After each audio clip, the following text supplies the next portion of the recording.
The eruption of Mt Vesuvius, 79 AD.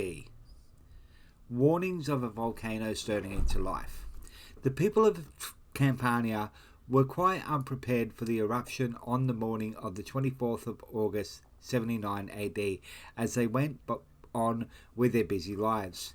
Even if they had known that Vesuvius was a volcano, they would have believed that it was extinct, for they had no record of the previous eruption circa 1200 BC, and had no awareness of the association between seismic activity, earthquakes, and eruptions. However, despite the length of Vesuvius's inactivity, modern experts would have been alerted by an event 17 years before, a sign that the volcano was returning to life.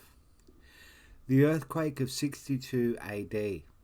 According to Tacitus, 62 AD was a year in which an earthquake largely demolished the populous Campanian town of Pompeii. Seneca, a philosopher as well as tutor and minister to the Emperor Nero, wrote a contemporary account of the earthquake, which he said had caused great destruction to Campania, which had never been safe from this danger. I have just heard that Pompeii, the famous city in Campania, has been laid low by an earthquake, which also disturbed all the adjacent districts. It occurred in the winter, a season which our ancestors used to claim was free from such disaster. The earthquake was on the Nons, or 5th of February, in the consulship of Regulus and Virginius. Pompeii was probably the epicenter of the upheaval, although other areas were affected, including Herculaneum and Nuceria. The massive earthquake struck with a tremendous roar. The ground heaved, and according to Seneca, wide clefts in the ground swallowed up a flock of 600 sheep in an instant. Entire orchards disappeared into the gaping chasms, and a tsunami rolled across the Bay of Naples. In the towns, the houses, public buildings, and statues swayed and collapsed, and roads opened up. There is evidence that in Pompeii the situation was chaotic, as people hurled themselves headlong outside and abandoned their homes and household possessions and tried their luck outdoors. So shocking that they wandered about as if deprived of their wits. Pompeii's town reservoir was damaged and its water pipes broke, flooding the streets. The forum was in ruins and many homes were uninhabitable. A banker named I. Caecilius Jucundus was an eyewitness to the destruction of the forum and the collapse of the temple of the Capitoline Triad, and many people who tried to make their escape by chariot to the open countryside, as aftershocks continued throughout the day. Rubble blocked their way, horses took fright, and chariots overturned. Jucundus had those events depicted in a pair of sculpted panels on a shrine that he dedicated to his household gods. Seismologists think it was unlikely that there was only one quake in the 17 years prior to the eruption. Although there is no literary record of another quake in Pompeii, structural damage in the town points to the possibility of others. Also, both Tacitus and Suetonius mention an earthquake that caused a theatre in Naples to collapse in 64 AD, where the Emperor Nero was performing at the time. Eventually, the people of Pompeii began a massive demolition and rebuilding program. Obviously, town services such as water supply and the repair of public buildings took priority as engineers drew up a master plan. Some wealthy inhabitants thought it their duty to contribute to the rebuilding of the city's temples. However, the state of the city of Pompeii for the 70 years prior to the eruption had been the subject of considerable debate for decades. Other signs of impending disaster in mid-August 79 AD. On the 20th of August 79 AD, a series of small tremors began to rock the area. This was recorded by Pliny the Younger. For several days we experienced earth shocks, which hardly alarmed us as they are frequent in Campania. The tremors increased in intensity, and it was reported that waves of the coast were larger than normal.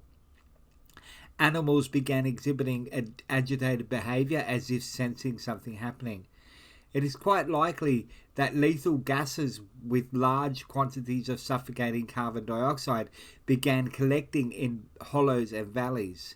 These are commonly emitted before an eruption. Certain springs ceased to flow, and some wells completely dried up. The disappearance of the water indicated an increase in the gases in the underground passages running into the volcano's crater, producing an enormous pressure upon the stratum of materials which formed its cap. These early warnings, which went unheeded by the people of Campania, are described in detail in Robert Hugh Harris's 2003 historical novel called Pompeii, in which his protagonist is a water engineer. The eruption. At about 1 p.m. on the 24th of August 79 AD, while the inhabitants of Pompeii Herculaneum were sitting down for lunch, slaking their thirst in one of the many taverns, relaxing in their shady gardens, or cooling off in one of the public bath complexes, Vesuvius split apart with a thundering roar. Everyday life was stopped in its tracks as a towering column of ash and pumice rose approximately 30 kilometers into the air, followed by a series of glowing avalanches of superheated gases, ash and rock. Within 24 hours, both cities had disappeared from the face of the earth. Scientific and literary sources for the eruption of Vesuvius. In the past few decades, new research in volcanology and seismology, as well as painstaking efforts by archaeologists, structural damage to buildings, the condition of bodies, and their location in the various layers of deposits, have provided more insights into the sequence of events, the nature of the eruption, and the deposits that destroyed and sealed Pompeii Herculaneum. This evidence is vital for an understanding of how the archaeological record was created. Although research into the exact sequence of events is ongoing, the information presented in this chapter follows what seems to be the consensus at the moment, much of it based on the work of eminent volcanologist Haraldur Sigurdsson. He reconstructed the phases of the eruption by examining the grain sizes in the strata of volcanic material that covered Pompeii Herculaneum. According to Sigurdsson, grain sizes are fingerprints of an eruption. He confirmed his findings by drawing on the experiences of people during the eruption of Mount St. Helens in the USA in 1980, comparing the account of Pliny the Younger in his letters to Tacitus with his own experiences. The two letters by Pliny are written in response to a request from the historian Tacitus, 25 years after the events that Pliny personally experienced as a teenager are unique. According to Sigurdsson, in the field of science, Pliny's letters will remain classic as the first eyewitness report of an explosive volcanic eruption so powerful that it repeated on our planet only about once in 1,000 years. Pliny's account has been tested and largely reconciled with the geological evidence from the deposits in Pompeii, Herculaneum, and other sites across the Vesuvian plain. Examining the conditions, location, and position of the human remains at Pompeii and Herculaneum, studied by the forensic archaeologist and anthropologist Dr. S.L. Laser, Giuseppe Mastrolorenzo, and Dr. Sarah Bissell. The timeline of an eruption. According to recent studies in volcanology, Vesuvius erupted in two phases with a brief lull between them. These were 1. The so-called Plinian phase that produced a rain of pumice and ash, and 2. The Pelean phase of devastating pyroclastic surges and flows. Okay, so on the 24th of August in the late morning, a number of small explosions were supposed to have been heard. Volcanologists would have recognized these as phreatomagmatic explosions caused when groundwater seeping down through the volcano interacted with the hot magma, showering very fine ash over the sides of the mountain. This drifted in an easterly direction, leaving a 5-centimeter deposit spread over 20 kilometers. Minor stream explosions are typical opening shots in large volcanic eruptions. Early afternoon, around about 1 p.m. The Plinian phase. Vesuvius erupted, forming a cloud of gases and volcanic materials that, according to the eyewitness Pliny the Younger, 30 kilometers away from the mountain at Misenum, resembled an umbrella pine, a species common in the Vesuvian area. White frothy pumice, discharging at 50,000 to 80,000 tons per second, was carried by the prevailing winds to fall on Pompeii 9 kilometers to the south, only with a light dusting on Herculaneum 5 kilometers west of the crater. 5 to 6 p.m. The layer at pumice accumulated at 15 centimeters an hour, and buildings began to collapse. Some people fled, others took refuge inside buildings. 8 p.m.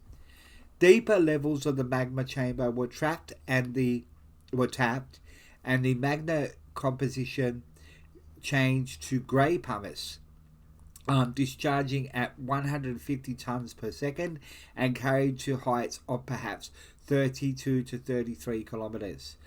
By the end of this first phase, Pompeii was covered by a layer of pumice 2.8 meters thick.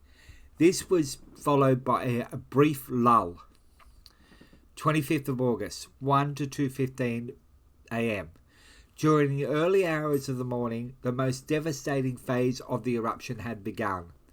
This phase of the eruption is referred to as the Pelean phase, named after the 1902 explosion of Mount Pelean on the island of Martinique in the Caribbean, where this phenomenon was first described. The volcano's eruptive vent began to widen, decreasing the support of the towering column, which started to collapse under its own weight, generating the first two of a series of 6 lethal avalanches of red-hot volcanic debris and gases known as pyroclastic surges and flows. A pyroclastic surge is a billowing cloud of ash and superheated gases about 100 to 400 degrees Celsius, traveling at about 100 to 200 kilometers an hour, faster than the P-plater, guys. Surge deposits are more widely distributed than pyroclastic flow deposits. A pyroclastic flow is a ground-hugging avalanche of superheated fragments of volcanic material, pumice, ash, and gases moving at high speeds of 65 to 80 kilometers an hour and following the natural topography of the land and streets of the towns. Surges S1 and S2 overwhelmed Herculaneum and reached Oplontis and Boscoriol. I can't say that one. S1 blasted through Herculaneum with the force of a hurricane, killing most of the people immediately, penetrating meters into the sea and leaving a thin layer of ash. It has argued that the presence in Herculaneum of carbonized wood and charcoal was generated at a temperature of 400 degrees Celsius. The denser ground-hugging flow, minutes late, followed the natural topography of the town. S2 was hotter and more powerful than S1 and was responsible for widespread destruction of buildings as it carried columns, statues and portions of walls with it. Herculaneum was destroyed and sealed completely by S1 and S2. Grey pumice continued to fall as the column rose again to about 30 kilometres. A lull at Pompeii allowed those who could try to leave shelter and escape to the south. The column collapsed, and within hours, surges 3 to 6 overwhelmed the countryside. S3 reached the north wall of Pompeii, demolished parts of it, while 3 more superheated avalanches, S4 to 6, in quick succession covered the whole town, killing all those who remained in the area. S6 was the most severe, covering the city with 90 to 110 centimetres of material and knocking down all walls protruding above the pumice layers of the first phase. What can be seen today are those parts protected by the earlier pumice fall. S6 reached as far south as Stabii. There was a final fall of pumice, followed by the collapse of the caldera and some final phreatomagmatic activity, the Plinian phase. My uncle was stationed at Misenum in active command of the fleet. On the 24th of August, my mother drew his attention to a cloud of unusual size and appearance. Its general appearance can best be described as being like an umbrella pine, for it rose to a great height on a sort of trunk and then split off into branches. I imagine because it was thrust upwards by the first blast and left unsupported as the pressure subsided, or else it was borne down by its own weight, so that it spread out and gradually dispersed. Sometimes it looked white, sometimes blotched and dirty, according to the amount of soil and ashes carried. And that was an eyewitness account of Pliny the Younger in his letters to Tacitus. Again, meanwhile, on Mount Vesuvius, the broad sheets of fire and leaping flames blazed at several points, their bright glare emphasized by the darkness of night. My uncle tried to allay the fears of his companions by repeatedly declaring that these were nothing but bonfires left by the peasants in their terror, or else empty houses on fire in the districts they had abandoned. Then the flames and smell of sulphur, which gave warning of the approaching fire, drove the others to take flight and roused him to stand up. He stood leaning on 2 slaves and suddenly collapsed. On landward side, a fearful black cloud was rent by forked and quivering bursts of flame, and parted to reveal great tongues of fire like flashes of lightning, magnified in size. Soon afterwards, the cloud sank down to earth and covered the sea. It had already blotted out Capri and hidden the promontory of Misenum from sight. I looked round. A dense black cloud was coming up from behind us, spreading over the earth like a flood. However, the flames remained some distance off. Then darkness came once more, and ashes began to fall, this time in heavy showers. Again, that was Pliny.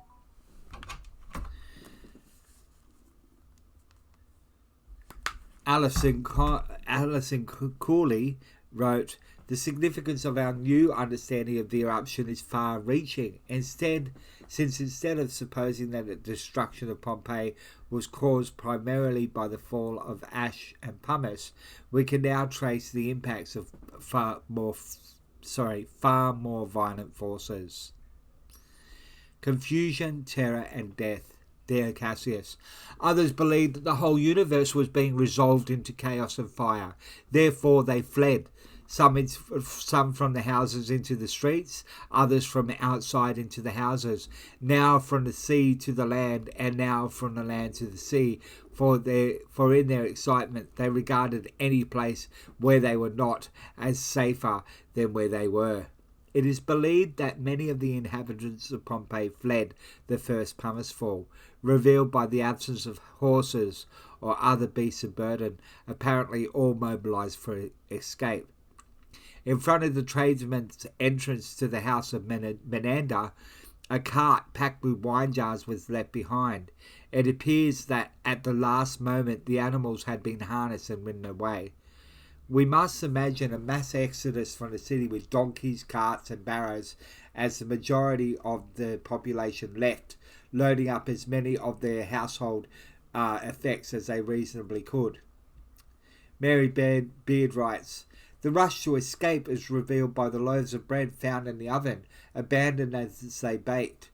The team of painters who scarpered in the middle of redecorating a room, leaving behind their pots of paint and a bucket full of fresh plaster high up on the scaffold.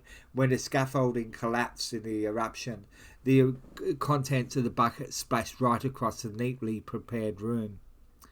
Those who escaped at the first pumice fall may have had time to cover some distance, but those who left the city later may not have made it to safety due to increasing fallout, as well as the confusion in the darkness and the constant earth tremors during the night, which would have impeded their escape.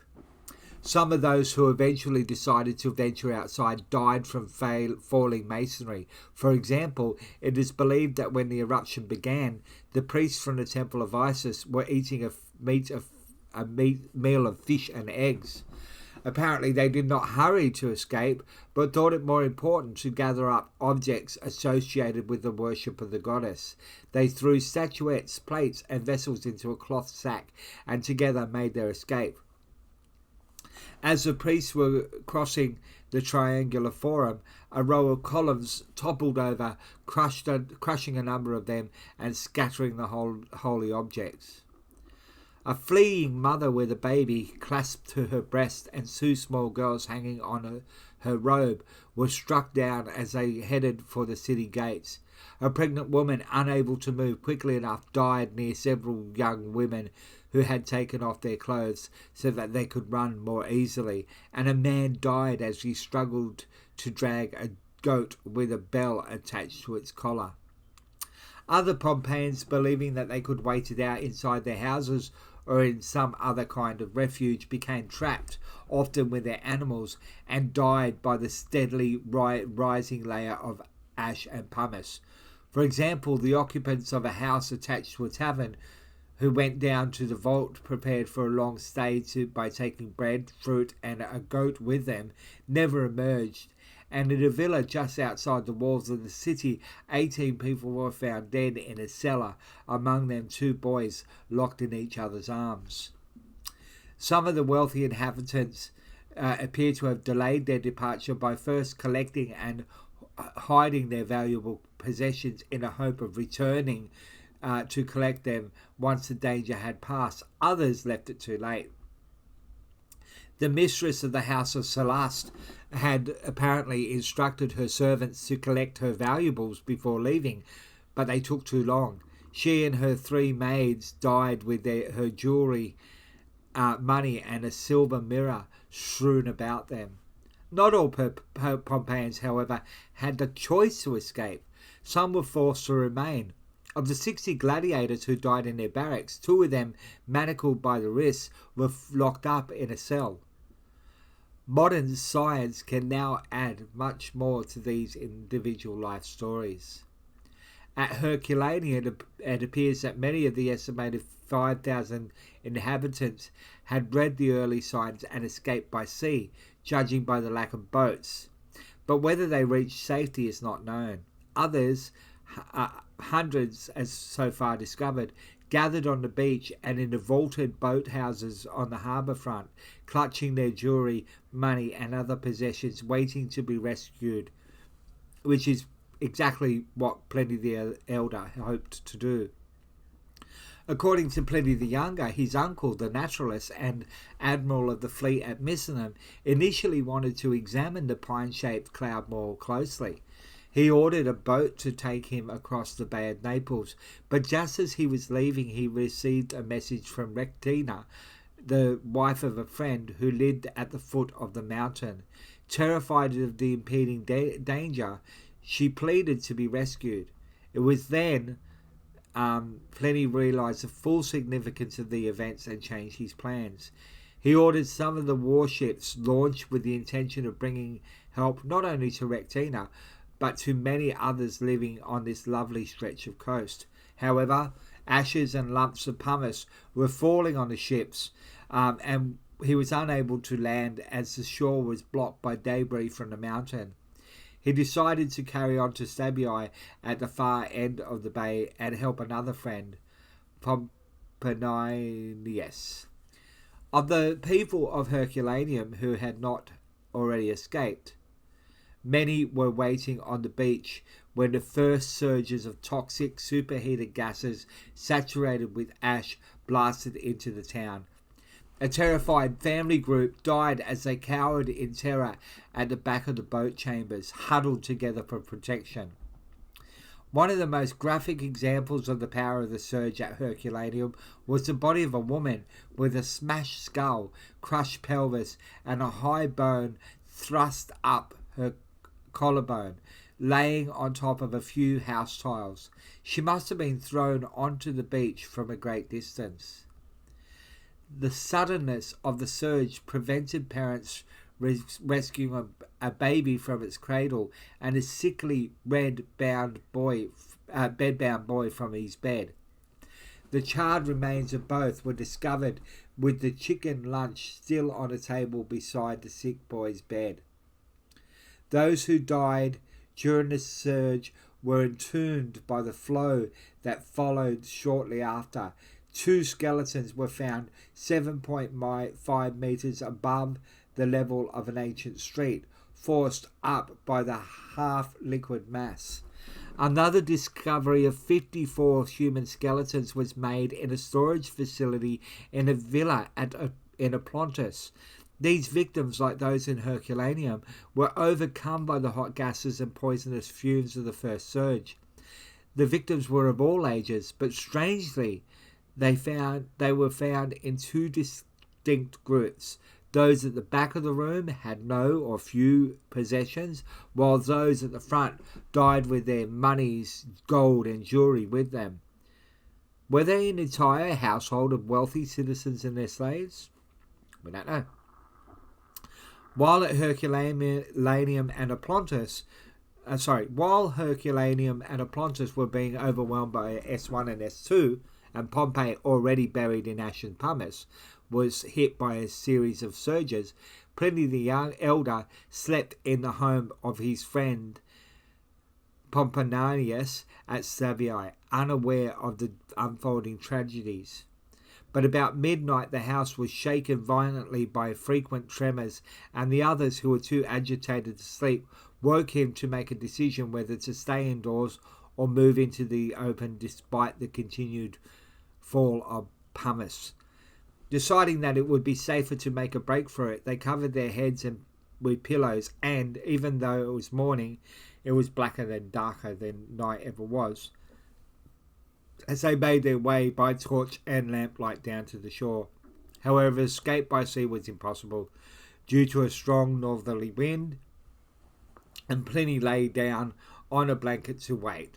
Flames and the smell of sulphur, which gave warning of the approach of fire, led the others to decide to flee by land. But when they urged Pliny to stand up, he collapsed and died on the beach, looking more like a sleeper than a dead man. His friends thought that his breathing was impeded by the dense fumes which blocked his windpipe, but no one else was affected. It is possible he died of a heart attack or a stroke from the physical exertion in attempting to flee the falling ash. Unaware of the fate of his uncle at Misenum, Pliny the Younger and his mother were woken from sleep by the earth tremors that were so violent that everything felt as if it were not only shaken but overturned, and moved into the courtyard, where the young man began reading as if perfectly at ease. He wrote, "We sat down on the open court of the house, which occupied a small space between the buildings and the sea. As I was, at that time, but 18 years old, I know not whether I should call my behaviour in this dangerous juncture courage or folly, but I took up Livy and amused myself with turning over that author, and even making extracts from him, as if I had been perfectly at my leisure. Just then, a friend of my uncle's, who had lately come to him from Spain, joined us, and observing me sitting by my mother with a book in my hand, reproved her for her calmness, and me at the same time for my careless security. Nevertheless, I went on with my author. However, just before the final devastating surge spread out across the bay, when all the buildings around were tottering on their foundations, they decided to leave Misenum. As Pliny the Younger later recounted to Tacitus, the panic-stricken crowds followed us in response to the instinct of fear which causes people to follow where others lead. Their carts were tossed around, and the sea appeared to have been sucked away, so that quantities of sea creatures were left stranded on dry sand. His corpulent mother begged him to escape and leave her behind, but he hurried her along. He wrote, "Let's go into the fields so that we can see the way," I told my mother, for I was afraid that we might be crushed by the mob on the road in the midst of the darkness. To be heard were only the shrill cries of women, the wails of children, the shouting of men. Some were calling to their parents, others to their children, others to their wives, knowing one another only by voice. Some wept for themselves, some for their relations. There were those who, in their very fear of death, invoked it. Many lifted up their hands to the gods, but a great number believed they were no gods, and that this was the world's last eternal night. Finally, a genuine daylight came. The sun shone but pallidly as in an eclipse, and then, before our terror-stricken gaze, everything appeared changed, covered by a thick layer of ashes like an abundant snowfall. The nature of death and the number of victims. Recent research has now concluded that the fates of Pompeii and Herculaneum were far more similar than previously thought. They were both devastated by pyroclastic surges and flows during the second Pelean phase.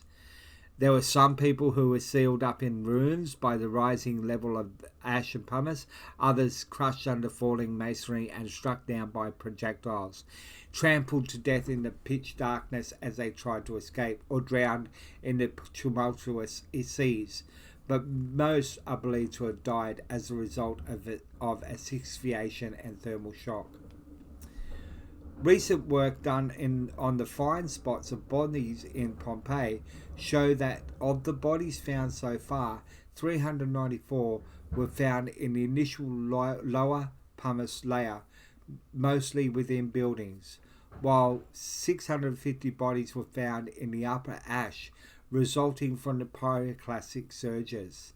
And of these latter victims, most were found in open seas and streets, and near or just beyond the city gates. Ironically, it is the layer of fine ash left by the surges covering the bodies that has been the archaeologist's best friend in allowing casts to be made that reveal fine details.